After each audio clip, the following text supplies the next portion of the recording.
কি করছিস অন্তরিনা? এটা সকালে আমার জন্য টিফিন বানিয়ে দিচ্ছিস? কি এটা? ম্যাক্রনি। ও সেটা যে একদিন খেয়েছিলিস তুই, তাই তো? তুইও কি টিফিন করে আসিসনি? আজকে আমি অনেক সকালে কাজে এসেছি, আমি তো টিফিন করে আসিনি, তার জন্য অন্তরিনা এসেই আগে একদম আমার জন্য টিফিন বানাচ্ছে। তো এটাকে পাস্তাই বলি আমি, কারণ এটা এক ধরনের পাস্তা নয়, এটা ম্যাক্রনি। ম্যাক্রনি কিন্তু টাইপ অফ পাস্তা, তাই আমি পাস্তাই বলি। তো সেটা বানাচ্ছে, তাতে আবার চিজ দিয়ে বেশ একটু কি বলবো একদম মুখরোচক করে দেবে, যেটাকে বলে বেশ জবরদস্ত একটা ব্রেকফাস্ট, যেটা খেতে হবে দুর্দান্ত, মনটা একদম ভালো হয়ে যাবে। খিদেও পেয়েছে জোর। বলছি এর সাথে কি একটা ডিমের পোচ হবে নাকি, না ভালো লাগবে না? খেলে করে দেবো তাহলে একটা করে।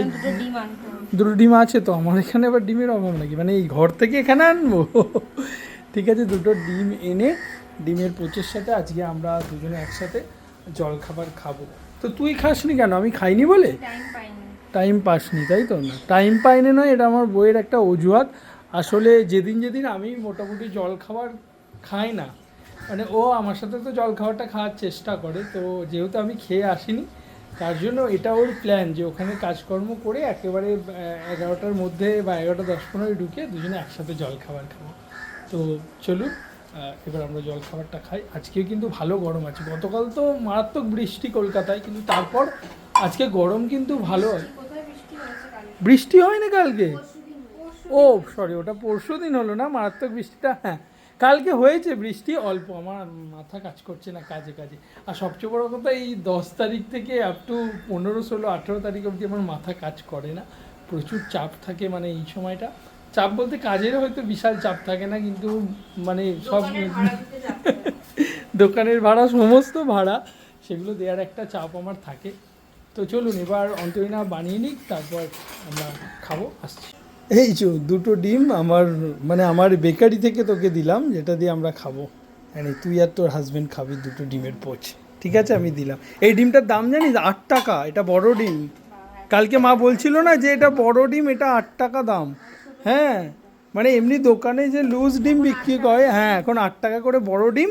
আর ছোট ডিম, ছোট ডিম ওই যে আমাদের পেটিতে যেমন থাকে, মানে কোনো বাড়ির যে পেটিতে আসে। এত ডিম লোকজন যদি মারে নেতাদের, তাহলে মানে কী বলবো, কাউন্সিলরদের, নেতাদের ডিমের দাম মারাত্মক। তো সত্যি কি সেটা রিজন আমি জানি না, কিন্তু ডিম এখন প্রচুর দাম। মানে পেটি কিনেছি এবারেই 1325, 1400 টাকা ডিম, যেটা গ্রীষ্মকালে রেকর্ড। কোনোবার 1400-1500 টাকার ডিম গ্রীষ্মকালে কিনিনি। মানে শীতকালে ওই খ্রিস্টমাসে না কেনা হয়েছে, এবছরই তো খ্রিসমাসে কেনা হয়েছে 1400 টাকার, মানে ডিসেম্বরে আমি বলছি। ওই সময়টা ডিমের চাহিদা থাকে, বা শীতকালে পিকনিকের টাইম সেই সময় থাকে, কিন্তু গ্রীষ্মকালে ডিম 1100, 1050 এরকম পেটি যেখানে কিনতাম, সেখানে আমি গতকালই ডিম কিনেছি 1325 টাকা।